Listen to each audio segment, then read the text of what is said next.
Welcome back to the Prairie Shepherd. My name is Ben. I'm here with Grim, and what we're talking about today is something that, you know, I didn't think that people had a strong opinion about, and it kind of pains me to talk about it a little bit, and it's going to revolve around exercise. So let's get into it. So, there's a lot of people who think that exercise is just about physical health when it comes to your dog. They think that if they have a low energy dog or a dog that doesn't like to exercise as much, that they don't have to exercise it at all. And the truth is that this is completely wrong. So we're going to get into the first part about why this is wrong. And that's because of this right here, right? Mental health. So what happens is if you don't exercise, your cortisol levels build up, and all that stress and frustration that you have pent up inside is going to have to come out in some way. And for the dog, one of the ways that they get their frustration out is to chew things, and they will start to chew up the things that you care about the most. And then you'll start to see things like depression in dogs. You know, a dog is an animal. Even though we've bred it over time and time to live in a house with us, that doesn't mean that they don't need exercise and they don't need fulfillment in life. And some of that fulfillment comes from actual like exercise and being able to do things like go out in nature. Exploration is very important for a dog. So when a dog is cooped up inside for a very long time, what happens is they don't get the chance to explore. They don't get the chance to do the things that they want to do, like simply just go out and experience nature itself. And this can cause some mood switches and mood changes in dogs. Okay, so if you have a dog that's chewing on things, maybe overexcited when you come home, it's a big chance that they need to get out and exercise. And this goes for all dogs. A lot of people want to argue, well, it's their temperament. It's not. Exercise is a part of life. And if you don't move, then your body starts, to feel the effect of that. And that makes me go into our second thing, and that's this right here. Especially for dogs who are bigger, much larger dogs, older dogs, medium-sized dogs. These things, this can be a real problem. Because what happens is if the dog doesn't get a chance to exercise and move his joints and extend its body, what happens is a dog can develop over time very quickly joint pain. And it increases the risk for dogs to have, hip dysplasia and things like that. So feeding the dog chicken and getting it exercise, because the chicken has that collagen in it and it can, really help with that dog's joints. But if you're not getting your dog out there and it being active, it's going to put a lot of pressure on the dog's joints, and it can worsen over time, and you'll start to see problems start to arise from the lack of exercise that a dog has.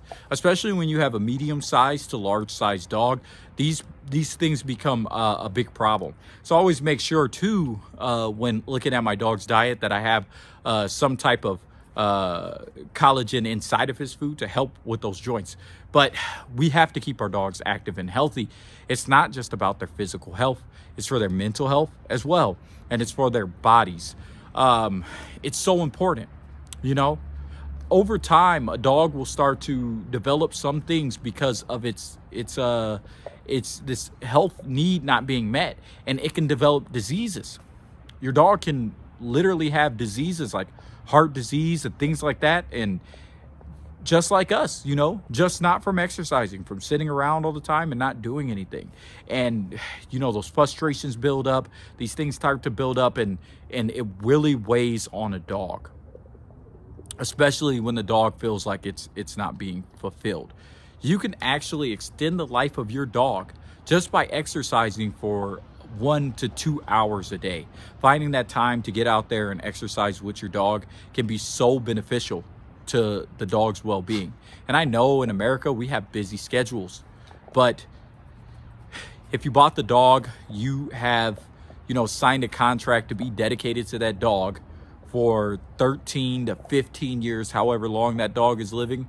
You signed a contract to help that dog be the best that it can be. So, Let's not just get dogs and then just not take care of them, leave them sitting around the house. It's not going to help them, and it's not going to help you, especially when they start to tear up the things that you love. And then we look at things like mobility when they start to get older. When a dog gets older and those joints start to feel the effect of that, and if you haven't been exercising your dog and their muscles are soft, they're not strong, and definitely not in their older age, mobility is definitely affected. So when you exercise your dog when they're at an older age, it allows them to become more mobile. It allows them to be able to move easier, not be weighed down and slowed and having that joint pain, and then it's just going to create a strong bond between you and your animal. You and your animal exercising together is going to create such great benefits, health benefits, and mental benefits for both you and your dog. Just like we need a mood booster when it comes to exercise, dogs are exactly the same. They're living beings. They're living, moving beings, and they have to move. They have to exercise. Exercise, it boosts the quality of life for your animal. And that's what it comes down to. It boosts the quality of life for your animal. If you want your dog to live a happy, fulfilled life, you have to exercise them, regardless of their temperament, regardless of anything that you've been told about, from anti-exercise people. You have to get out there and you have to train with your dog for your dog to live a high quality, happy lifestyle. I know we all just want to be couch potatoes and sit and not work, but when it comes to reality, we have to work. And if you think about it, with dogs in history, they spent a lot of their time moving. A lot of their time was spent being active. And when you stop doing those things, things start to pop up, like chronic diseases and illnesses. Stress can cause a lot of things to happen that we just don't want to see happen with our dogs. So we have to keep them healthy, got to keep them moving, and got to take care of them. So how do we do this?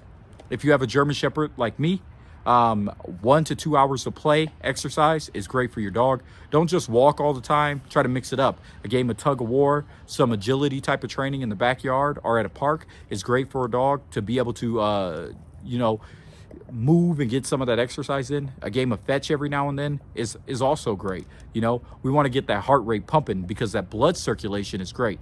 We don't want a dog to slow down all the time. We don't want them to be slowed down all the time. We want them to be moving. It's going to cause them to be smarter because they have to think through situations. They have to understand what's going on, and they have to listen and follow the rules of the games that we play with them. Tug of war is great. Playing tug with your dog, those are great ways to get out a lot of frustration. And those are those quick games that you could do in the backyard or do in the living room for a little bit of time each day. Be careful when you have puppies though. You don't want to pull on the tug because you can end up snatching their teeth out. You just want them and give them some encouragement. Let them win sometimes. We don't always have to win in the game of tug of war, but let the dog win sometimes. Build some of that confidence and get them out there. And the last thing I want to talk about is the weather, because it's starting to get colder outside. It's getting darker a lot faster. I mean, you could tell by the background. And it's going to start getting cold. And during those hot seasons and those cold seasons, you kind of want to acclimate yourself and you want to acclimate the dog to the weather, because it gets hard to get out there, especially when it's an older dog and they already have some joint problems. Getting out there in the cold is very difficult. So you kind of want to acclimate your dog and yourself to cold weather and to hot weather. And how do you do this? It's just by getting out there and being in the elements. Being out there in cold weather and hot weather, it helps you adapt to that weather. And dogs have a terrible time adapting to weather, especially if they're sheltered all the time and stuck in the house. This is just friendly advice, just to get you to get motivated to get out there and train with your dog. It's going to help them. It's going to help you. It's going to benefit their life. And you're going to see drastic changes when you get on a schedule every day. Now, I don't recommend doing the same hour a day at the same time every day. Mix up your schedule a little bit so you don't get bored with it, so your dog doesn't get bored with it, and you have a great time, something that you can be disciplined and maintain. You don't have to go all in starting out. Start with baby steps. Get out there for 30 minutes a day, and then maybe work yourself up to an hour. And then find a consistent regimen that you can discipline yourself to. And the more that you become disciplined with this training, the more your dog is going to become disciplined with this training. And the more your bond is going to build and you start to understand each other. You'll start to notice after a while, your dog is listening a lot better too. because they're getting their frustrations out. Remember, a tired dog is a happy dog. A tired dog is a happy dog in all sense of the word, mentally and physically. They're physically fit, they're mentally fit, they're doing good health-wise, they're doing good in their mind. I see so many dogs that sit in the house and become so like just big, just huge, overweight dogs, and they really need to slim up. And a lot of people start putting them on diets, and that's okay. But a lot of times the thing that's lacking is just the dog getting out and exercising. That's usually a majority of the problem, is the dog's not getting any exercise in. And then you start to see all these problems, and they start to compound. These things start to compound very quickly. So, you know, let's make sure that we're walking our dogs and taking care of them. It's our responsibility. We bought the pet. They did not ask to be here. They did not ask to come in your home. You brought them into your home. So let's do our best to take care of them. This has been from the Prairie Shepherd. I'm here with Grim. He's chilling on the side of me right here. He's down there chewing. He's got a bone that I gave him after we got done walking. And we're out. Peace.